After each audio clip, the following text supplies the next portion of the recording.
everybody, welcome back to another RostyMaths video, and welcome again to my Year 9 series on algebra. We are making really good headway on this one today. Now if you haven't seen my last video, I'm going to put a link to it just up here now. In that video I explained that I'm going to be skipping the rest of this line and going down here because there are certain things that you're going to need as I come back to the top here, and you're going to need these things down here. So that's why I'm making a little bit of a skip.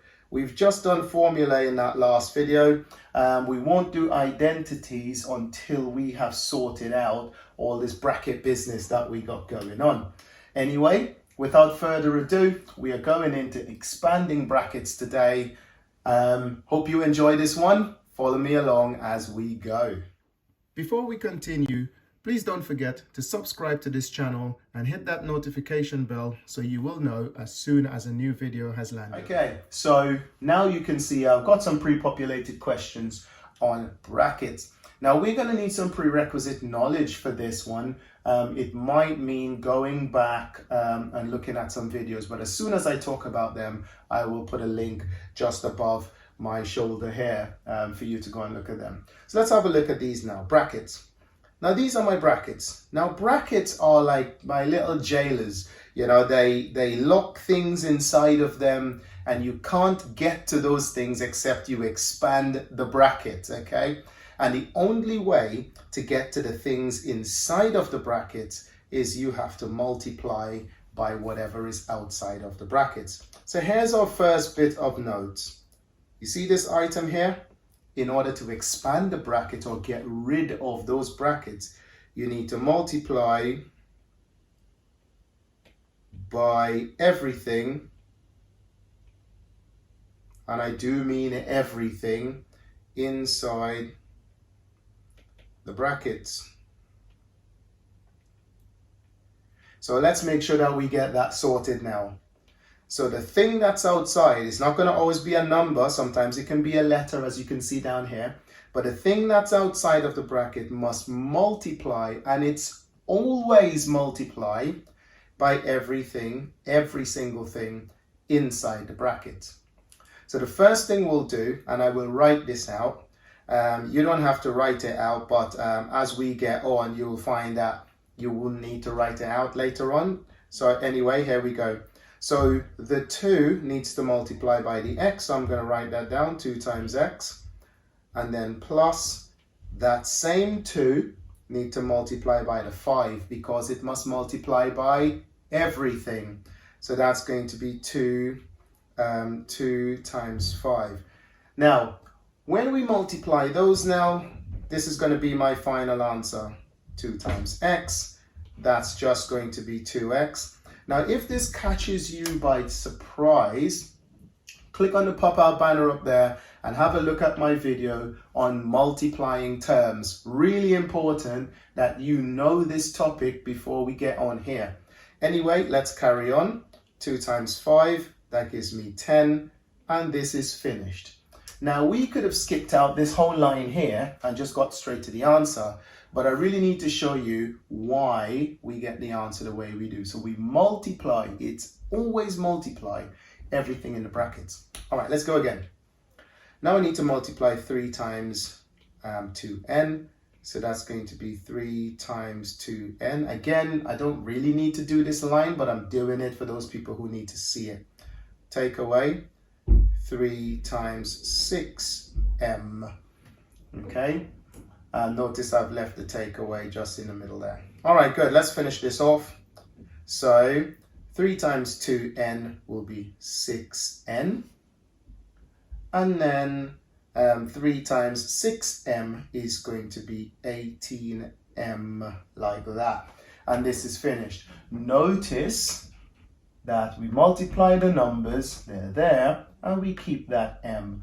Again, I'm assuming that you have watched my video on multiplying terms and you know what's happening here. Okay, so now that I've done this method for 2 questions, I'm now going to stop using this method. I'm just going to go straight to the answer. Just going to talk about it and go straight for the answer. All right, here we go then. So now we're on to the third question. And on this third question, now you'll notice I have a letter outside. And it's multiplying by another letter that's the same. So x times x is going to be x squared. So again, watch that video. Take away x times 2, and that's going to be 2x. This is now finished. All right. So if you think you're getting the hang of it, it'd be a good idea to pause the video here and see if you can work out the next question, probably the other two if you can. The other two are slightly longer. I will go through those. All right, let's go on to the next one then. So now you need to worry about the negatives.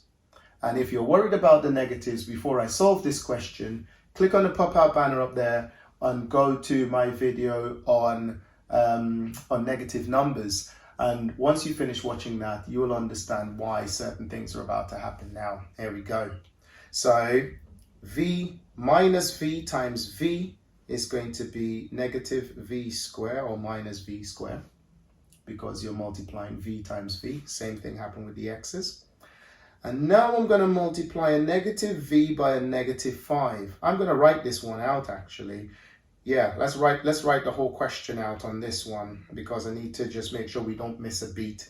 So it's minus v times v, take away, well, I probably can put plus if I want to, but it's minus 5 times that minus v again. So I've got negative 5 in the bracket there, and I'm timesing it by that minus v that's outside of the bracket. Let's finish this question off. So this is going to be negative v squared, because we're multiplying v times v and it's negative. But here, negative times negative gives me positive. So that's going to be a positive 5v, like that. And this is now finished. Literally, that is it. All right, are you having fun yet? It's a beautiful, beautiful demonstration of what happens when you're expanding brackets, but it does require extra knowledge. Now, before I finish up on these last two questions, you will also need the knowledge, not just of multiplying terms, but you will also need the knowledge on my very first video on collecting like terms. Because now I've got two brackets to expand. And when I expand those brackets, I will need to simplify. I'm going to skip out this middle bit though. Let's go for it. So now let's expand that first bracket here, this first one here. So 2 times x, that's going to be 2x. And then 2 times 3, that's going to be 6. Now I need to deal with this issue here. So I need to multiply by 4. So 4 times x, that's going to be 4x. And then 4 times 2, that's going to be 8. Now, you might be looking at this and think you finished, but no, you need to simplify this. So we can only combine the things that are the same.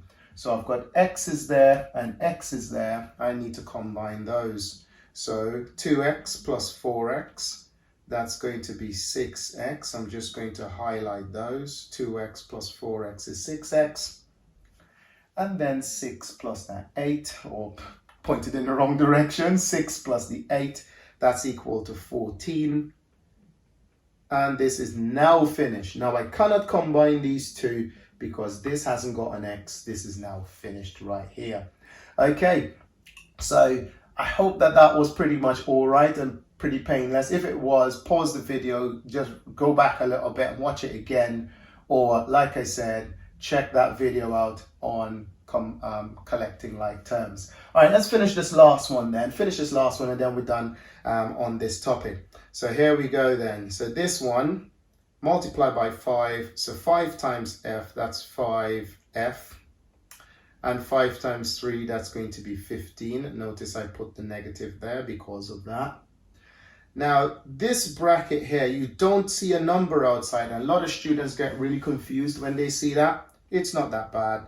The number outside, there is a number out there, and that number is 1, but we don't always write that 1 in. But there's a 1 out there, okay? So it's a negative 1. So 1 times 6, that's going to be negative 6. And then 1 times that f is going to be negative f. And then just as we did here, we combine the things that are the same. So here I've got 5f, take away 1f, that's going to be 4f. And then I have got negative 15, take 6 away, that's going to be negative 21. And again, if any of that caught you by surprise, make sure you look at my video on adding and subtracting negative numbers.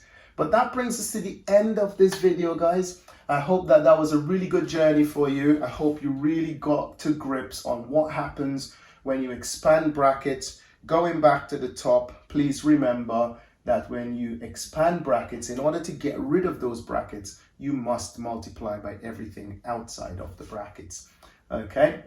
Sorry, you need to multiply outside by everything inside of the brackets is what I should say. All right. Okay, that will do it for now. I hope this was super enjoyable. If it was, please give it a like. Don't forget, comments below are always welcomed, and subscribe to this channel so you don't miss anything that we've got coming forward. Make sure you click on that notification bell as well. Anyway, thank you for watching, and until the next one.